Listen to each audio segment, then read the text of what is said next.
Welcome to the Cornbread and Kool-Aid podcast. On the road again, remote for the second straight week. My name's Demetrius. We start every podcast acknowledging the super producer, Mike Ward, the godfather of the podcast. It's week 12 of the 2024 NFL season. Lions were in Indianapolis to play the Colts. The Colts were 5-6 coming in. They looked every bit like a 5-6 team. The Lions come in 9-1. And we have seen with their 10 wins now after today's 24-6 win in Indianapolis, we've seen the Lions win a lot of ways. And I frequently mention my good friend Art Wright, who says we never apologize for a win, no matter how. Find a way like you did in Houston or in a monsoon in Green Bay. We don't apologize ever for a win. A win is a win. And today, excuse me, battling a little something, so excuse the voice if it's not right. Today is just a business meeting. Sometimes you go, you take care of business. You're the better team. Doesn't matter if you're at home or on the road. You go and you handle your business. It was probably a B+ type of game today, maybe an A- game, but they just handled business. And the gauge when you look at that and you wonder about your team is, if you watch that game, and if you're watching this podcast, I assume you're probably a Lions fan. Was there any moment during that game where you ever thought the Lions weren't the better team?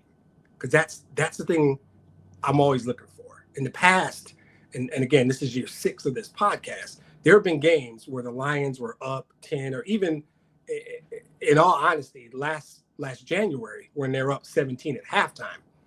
I wasn't 100% sure they were the better team. That game was in San Francisco, and they had played okay.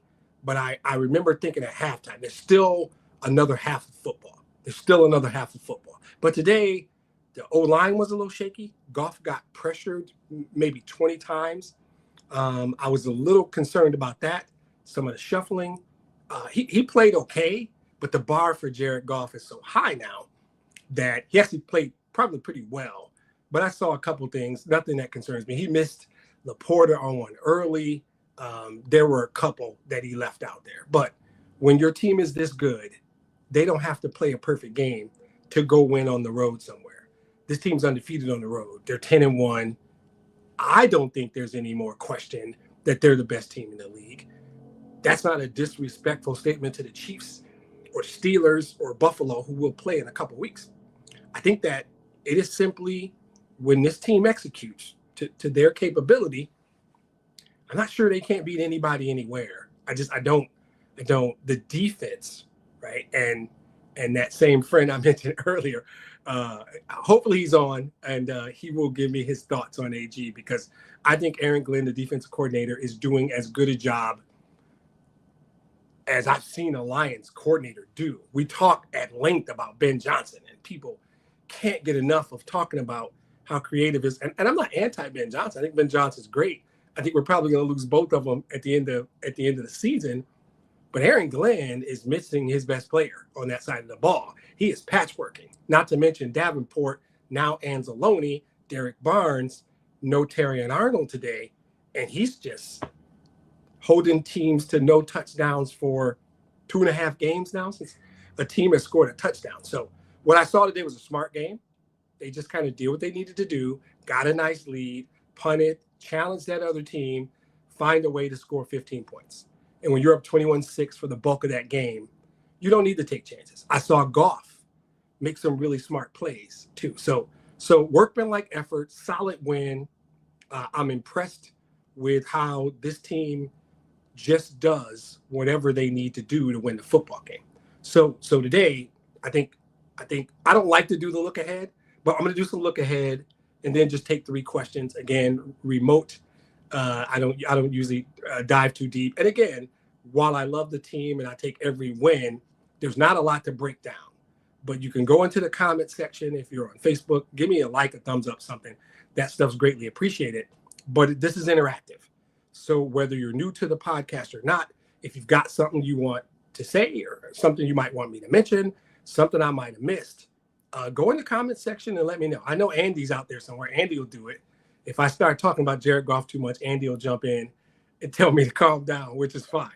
But I'm gonna do a little bit of look ahead because at 10-1, it's hard at this point for anyone to deny that this may very well be the best team in the league. I'm well beyond that point. I've watched every other team in the league, and depending on how you set the bar, you can say, well, this team is missing that guy. Well, we're missing guys. I can give you the list. I kind of did, but if everybody's healthy, if there's a game tomorrow, if there's a game next week, the guys we put on the field, anywhere, any weather, I like them. Right, the next 3 are at home. They're 10-1 now, and they've got the Bears, and I've got friends in Chicago. My producer is a Bears fan.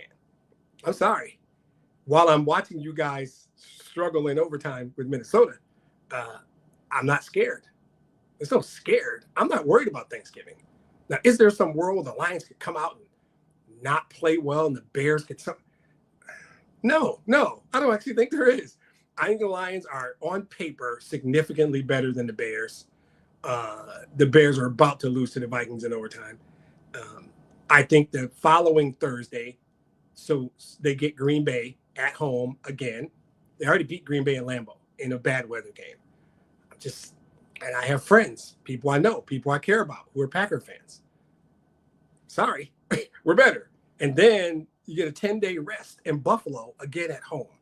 So the look ahead is always dangerous, but I'm looking ahead 3 games, and I'm looking at a 13-1 team that then goes on the road to Chicago. And I don't understand why that game. So then I've got them at 15-1 with a road game against San Francisco and a home game against Minnesota, and they might not matter. So all of this was to say, we've been playing, my brother Kenny and I and friends and interactive people on the podcast for weeks. The final record game. And I'll be honest, started the season, I said 13-4. I said they were 12-5 last year, and I think this team is better. Looked at the tougher schedule, and I truly believe this was a 13-win football team. After Tampa, a bunch of people jumped off the bandwagon, did what fans do, and there was a guy who said, "Oh, I'd be lucky to win 10 games." Well, we're already there. I immediately adjusted and got on a 14-3 train. And then Kenny, my brother, weeks ago, 5-6 weeks ago, Kenny texted in 15-2. And I laughed and I made fun of him because that's what my brother and I do. But damn if he might not be right at this point. And it's only 15-2 at this point because I don't think the Viking game is going to matter. And they just kicked the field goal to beat the Bears in overtime. So that's a final. So they're 9-2.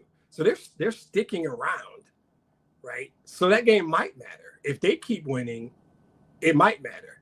I'm not worried about them because we beat them in Minnesota and we didn't play our best game. So as we look at it, I stick with the same motto I've had for weeks now. The only team that can beat the Lions is the Lions. If they come out and they play their game to their capability, I just don't know how you beat them. They have too many weapons. They have great schemes on defense, and they're not even rushing the passer well yet. And I think Zadarius will keep getting better. Anzalone didn't play today, and he's critical. Arnold didn't play today. He's important. I hope Carlton Davis is okay. This football team is complete, and that's the word. I keep saying they're the best team in the league. They're the most complete team in the league is what they are, and that might be the same statement because they're uber talented. And I, strictly for the sake of Andy, I won't do 10 minutes on Jared Goff as much as I want to, as much as I would like to. I'm not going to, but next week when we do this Thursday after the Chicago game, all bets are off. If we come out of that and he plays as well as I think he will. And by the way, there were so many fans at the game, and the Jared Goff chants broke out again. Let's go Lions chants broke out. At some point, we just take over other people's stadiums, and it's getting embarrassing. I felt bad. That's not true. I didn't feel bad for them at all. They should have bought the tickets. The Lions are America's team now. Why Fox showed down? I'm digressing. Sorry. So let's get back to, let's say you do what you should do against Chicago and Green Bay, and you're 12-1. The Buffalo game, if they're smart, they flex that to Monday night. If I'm the league, I flex that game now. A 12-1 Lions team hosting a potentially similar record Buffalo team, one of the 2 or 3 best teams in the AFC and the best team in NFC. I flexed that game to Monday night immediately. It's going to draw eyeballs. It's going to be entertaining games. It's going to be two really good teams. But the game's in downtown Detroit, Michigan, and I think the Lions are a better team. So I don't change. On paper, they're better than everybody left on their schedule. When they don't turn the ball over, they don't commit a lot of penalties and do things sloppy like tackling issues. They're just really good. And it's, the secret thing is that's what a good team is. The teams that commit a lot of penalties are bad teams. The teams that drop passes are bad teams. They lack talent, right? So some of this is just, it all kind of flows together. We could do the whole who gets credit pie. And I always start with Sheila because I just like it. And people hate anybody with the last name Ford. And I think Sheila built the whole thing. And I hope that when we're in downtown Detroit in February at Hart Plaza and they hand her the trophy and she comes to the mic, I hope we all do the right thing and give that lady a standing ovation as opposed to booing her because we didn't like her dad or whatever the thing is. But, this was a really good game.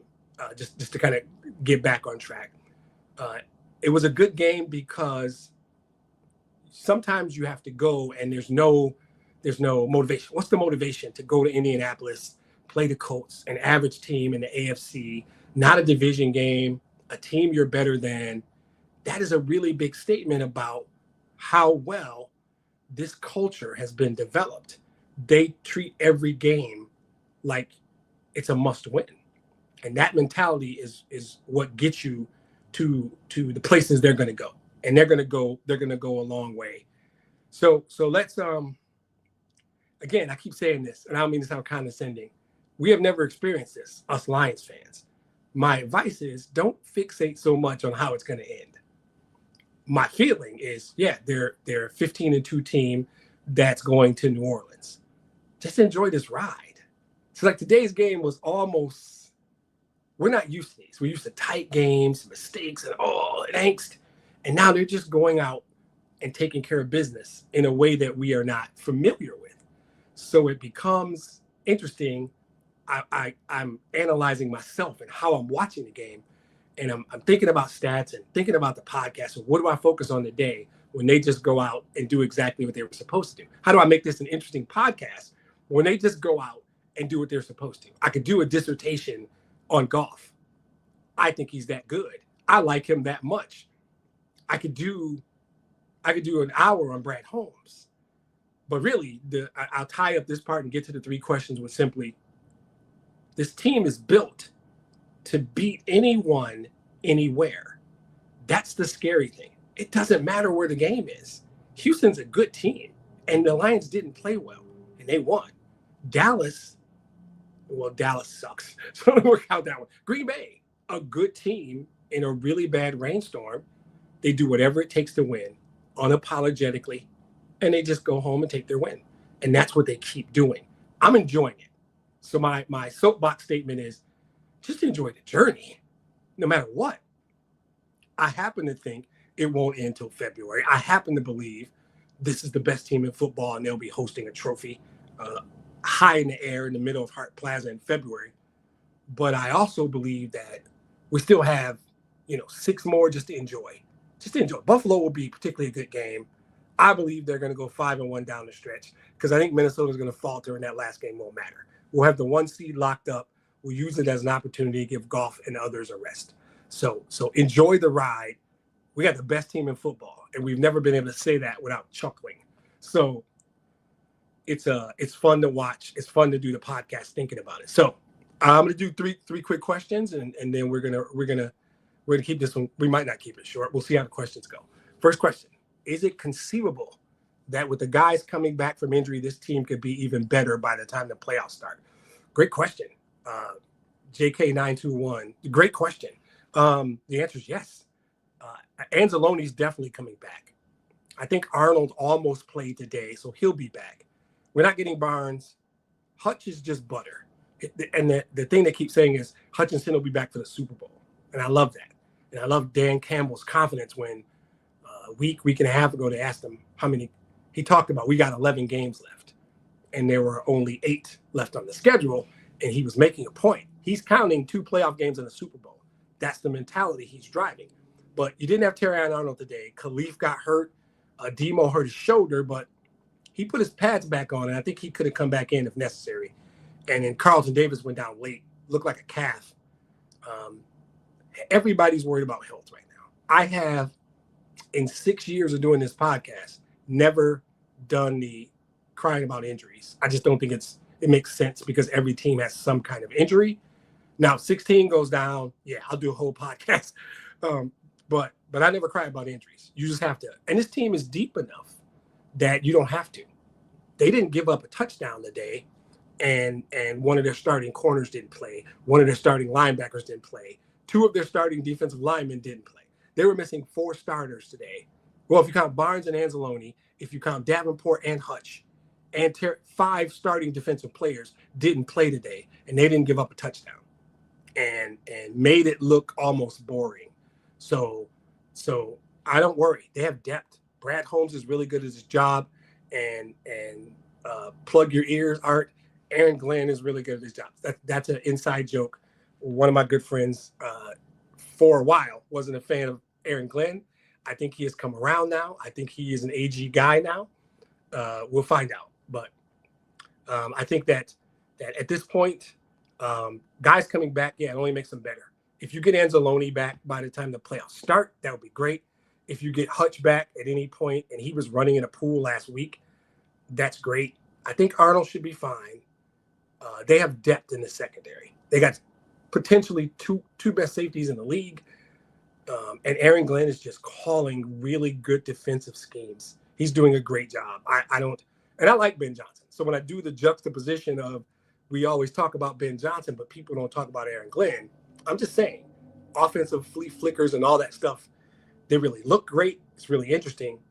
Aaron Glenn just calls a scheme without one of the better pass rushers in the league that gets enough pressure, that causes enough problems, that get off the field on 3rd down enough that they give up no touchdowns and they comfortably win a game that you think to yourself, oh, did they play great? I don't know. They played well enough to win a road game by 18. That's the fact. So all right, next question. What are your thoughts on Nick Wright calling Jared Goff a civilian? Whew. Okay, so backstory. I think you're on Fox Sports 1. There's one of those talking head shows where they put 2 or 3 guys on the stage and they yell and scream and say a bunch of dumb stuff. To get attention. I don't even say that because I don't know the man personally, but he said that he didn't think the Lions could win the Super Bowl because they had a quote unquote civilian at quarterback. I didn't give it enough of my time or energy to dig into what does that even mean? Why would you say that? What's the point of that? His numbers speak for themselves. I'm not going to, Andy, don't worry. I'm not about to do 20 minutes on Jared Goff. But I believe it was meant to slight Jared Goff, which I don't even understand that dynamic. Why is there a need to diminish Jared Goff at this point? Because it's not like he just has had 6 or 7 good games. It's not like a streak. You can go back and pull the numbers, and I have, for the last 2.5 seasons. I'm going to say middle of the 22 season, and put those numbers against any quarterback in the league. And if you take out 1 or 2 games, take 28 of his last 30 games, his numbers are comparable to anybody in the league where it matters, which is completion percentage, touchdown to interception ratio, and wins, right? What matters is wins. Look at his wins. So I'm really just confused. I'm personally offended because I happen to be a Jared Goff guy, a big time Jared Goff guy. But I'm personally offended when a lot of these national media guys at the 4-letter or these other places choose to try and paint this narrative, assuming we, really smart, really passionate, really diligent fans, don't know what we're looking at, right? And you have those fans, even some of them are Lions fans or call themselves Lions fans, don't like to compliment him.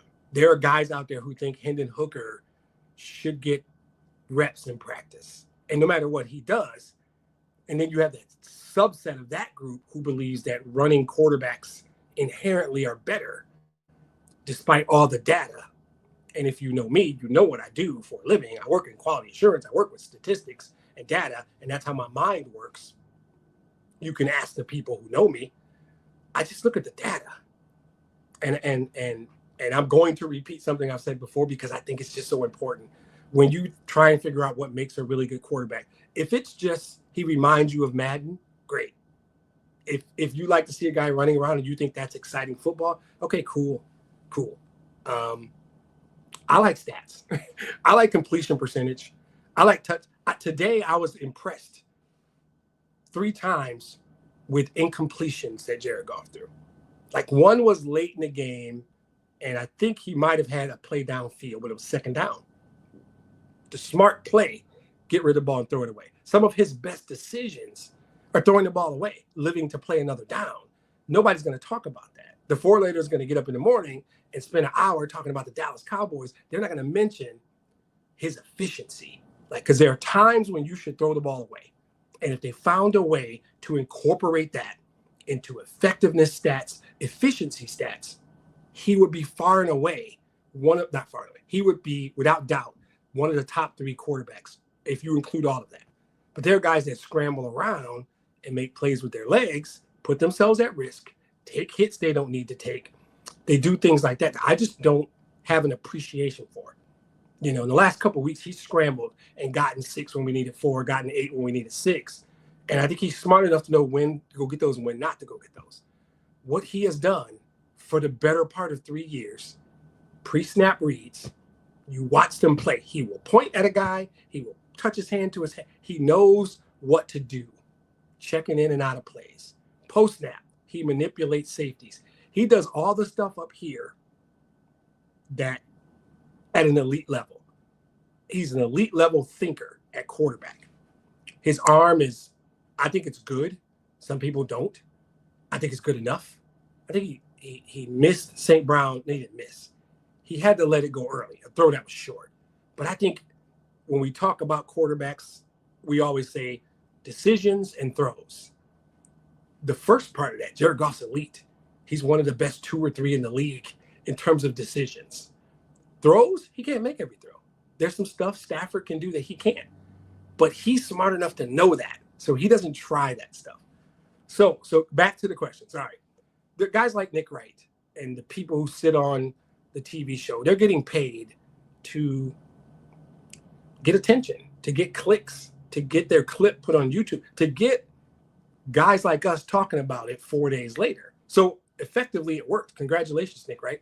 To me, his credibility is meaningless when you say something like that. If you watch this football team and you don't think this football team with that quarterback can make the Super Bowl, you have no credibility with me. And if you got some personal agenda with Jared Goff, then say it. Man up and say it. But if you're watching this team and how that guy's playing and you just want to give all the credit to Ben Johnson, great. Nothing against Ben Johnson. Great strategist, great plays. Somebody's got to execute that. Somebody is under center or in the shotgun, reading the linebackers, reading the safeties, understanding where to go with the football. That guy wears number 16. Okay, call him a civilian, call him whatever you want. I don't really care. All I know is he wins football games for my favorite team. His jersey is hanging in my studio. That's what I know. So whatever Nick Wright thinks a civilian is, whatever that was meant to be, and I'm sure he was up the night before thinking of some cute little term he could use to to disparage Jared Goff, to get people to say stuff, and it worked. So he did his job. He's good at his job. That's why he's on TV making millions. I watched every play of every game Jared Goff has played as a Detroit Lion. I don't know what the opposite of a civilian is, what the alternative to a civilian is. Is it a great quarterback? Then what's the metric? Again, I'm about stats. What's the metric? What makes a great quarterback? MVPs, he's in the running. He'll be in the running this year. And you don't have to like him.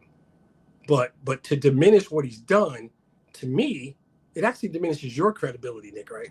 That you look at this guy and have to disparage him for some reason when he's a starting quarterback for the best team in football. He's been to a Super Bowl. He has played elite level football for the better part of 3 years. And you get on national television and you call him a civilian. Okay, congratulations. I think it worked. Your credibility with me, not that that matters to you at all. Hell, it doesn't matter to me. Your credibility is nothing. I know what I see. And maybe Nick Wright's watched every play of every Lions game for the last 3 years. I doubt it. My guess is he saw highlights and he is climbing on this bandwagon of we're not allowed to say Jared Goff is great. We're not allowed to say he's elite. We're not allowed to say he's top 5. Damn the stats. Forget the wins. Forget every metric that you can measure. And there are some out there. Go on X. Somebody posted something really cool. They put up Goff stats next to Patrick Mahomes. But you can't do that because then you're suggesting Goff's better than Mahomes, which nobody's doing. But how do you define it? How long does Jared Goff have to play elite level? Sorry, Andy. I did exactly what I said I wasn't going to do. I'm doing 20 minutes on Goff. Don't blame me. Blame the question. So how long does Jared Goff have to play elite level football before it's okay? Similar with Sheila. How good do the Lions have to get before we forgive the Ford family and give Sheila a standing ovation when she's holding the trophy? But there's going to be some knuckleheads out there booing her. There's going to be some jerks out there booing her, because they can't help themselves. Same thing like with Nick Wright. He is so caught up in and I'm being a hypocrite because I eat the cornbread and drink the Kool-Aid every day. But I will do a whole podcast on Jared Goff's performance in the last 30 games. Are 30 data points enough? In my world, 30 data points are enough to draw a conclusion, to develop a theory, to do a test, to test a hypothesis. 30 data points is plenty. And I promise you, if you ask me, I'll do it. I'll come next week and I'll do a whole segment on why Jared Goff has been elite for 2.5 years. How long does he have to play elite to be elite? Because that's the narrative. He's playing elite, but he's just a civilian, which, what are you then, right? And I know that, but when you rank quarterbacks in this league this year, how many names are you naming before you get to Jared Goff? And you give me the whole Ben Johnson spin. And, he's got St. Brown, and he's got Montgomery, and he's got a great offensive line. All true. So the idea is if you're a very good quarterback on a good team, you lose some of your credibility of your greatness because the rest of your team is good. Because I'm a linear thinker. That doesn't make sense. And I don't know how long Jared Goff has to play elite level football before it's okay to call him. And I don't care. I've been saying he's elite for 1.5 years. Maybe longer than that. 2 days after the trade, I said, we're not going to use our draft picks to draft a quarterback because we got our quarterback. Jared Goff was 26, I think, at the time. And I said, we just traded for a Super Bowl participating quarterback. Maybe we have our quarterback. When he signed his deal this season, okay, I was thrilled. Nobody was more thrilled than me. So at the end of the day, Nick Wright's job is not about reality or data or statistics. It's about hot take theater. Say something controversial or interesting, and I guess that's what that is. So, truthfully, I don't care probably as much as the last 15 minutes might suggest that I care, and I guarantee you, number 16 doesn't give a damn at all. So next one. Any chance of a letdown on Thanksgiving? I don't think so. I don't think this team is built for that. I think, I guess it could happen. But I think if it would have happened, I feel like Green Bay was a chance for it to happen. Minnesota, Houston, all road games against good teams. Road games against playoff caliber teams, and they didn't flinch. I mean, they might have flinched the first half in Houston. But ultimately, I don't think this team has letdowns. When this team has played teams that are clearly inferior on paper and talent-wise, they have crushed them. See Dallas, see Tennessee, see Jacksonville. They have destroyed. See today. Today was not as close as it looked because there was never really a time where the Colts were in this game.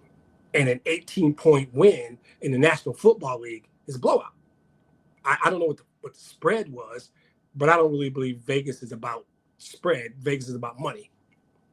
I don't know what the spread was today, but Dallas was a clearly inferior team. And that game was on the road.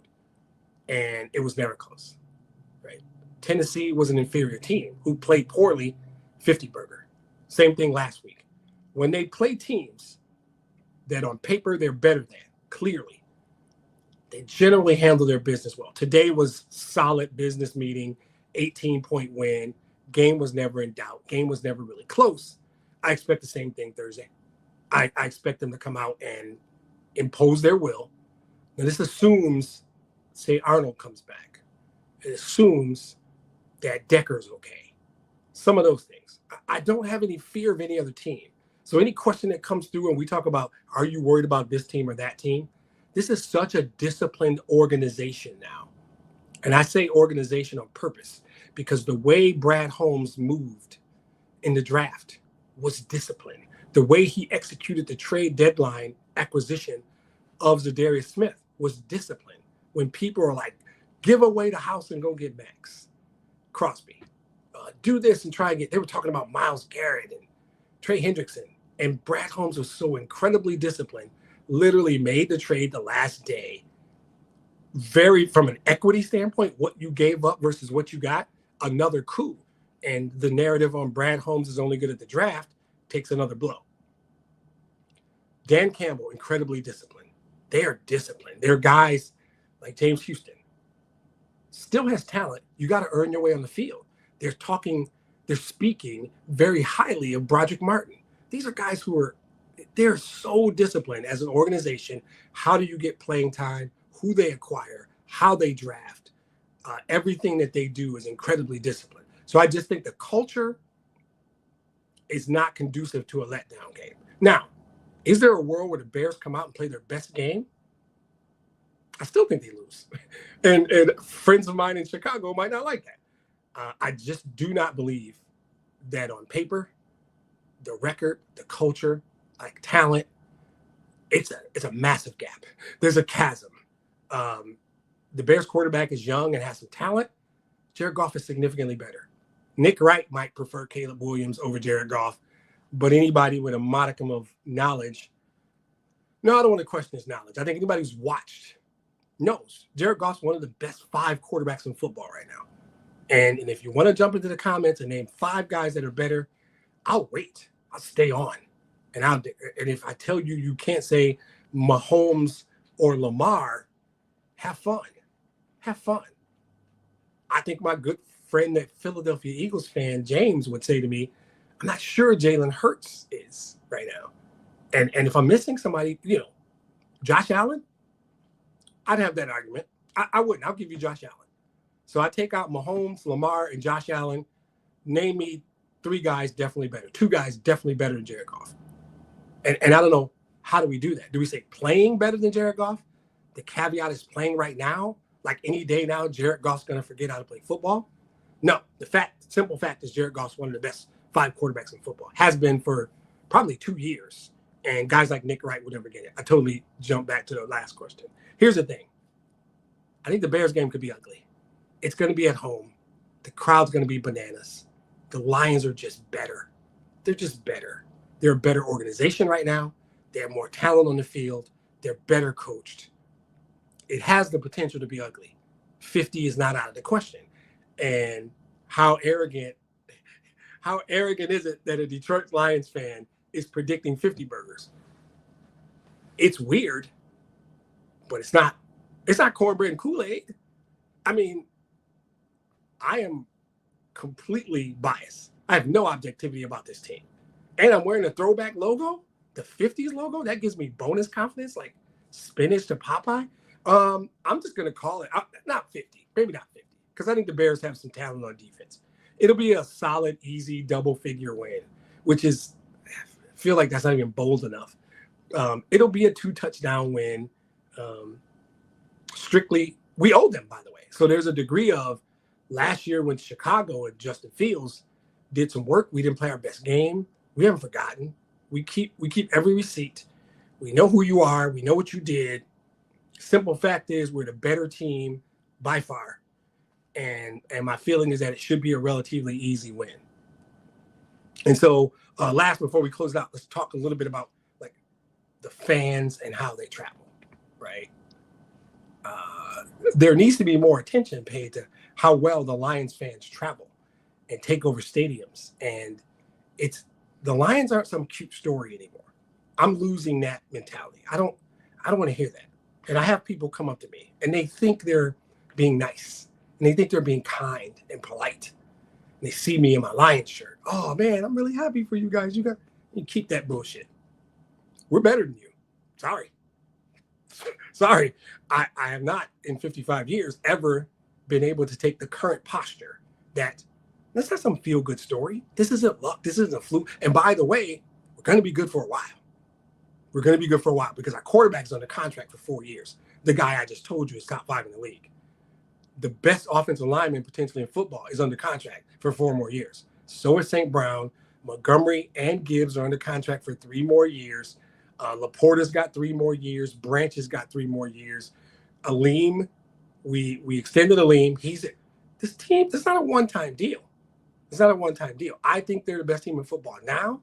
I trust that we have an organizational culture that will foster a certain kind of young player to grow into. Jack Campbell, Brian Branch, these guys. But more than that, we have the best GM in the league, too. Due respect to Howie Roseman, I think we have the best GM in the league. So he's going to continue to stock the roster with young talent that will develop and keep this thing going. I am happy for the team right now that's 10-1. That's super exciting. I am incredibly optimistic about the next 3 years of Detroit Lions football, next 4 years of Detroit Lions football. I am most excited about the organization, the competency at the top of the organization. And if you want to be one of those people who gives Chris Spielman credit, cool. I will remind you who hired Chris Spielman. If you want to know why I want to continue to give Sheila credit, go to YouTube, Google the Zoom call she did 2 days after Thanksgiving in 2020. Listen to what she said. It's my first exposure to her. Everything she said then has come to fruition. And that's how leadership looks.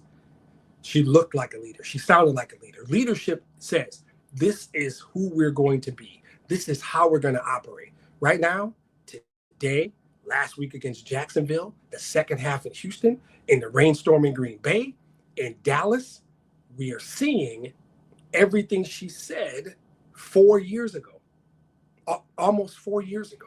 Go back and watch that Zoom call. Yeah, I'm sure it's there. She said it, and then she put the right people in place. She laid out a strategy. She picked the right people to execute that strategy, and they've done it. It's been beautiful to watch.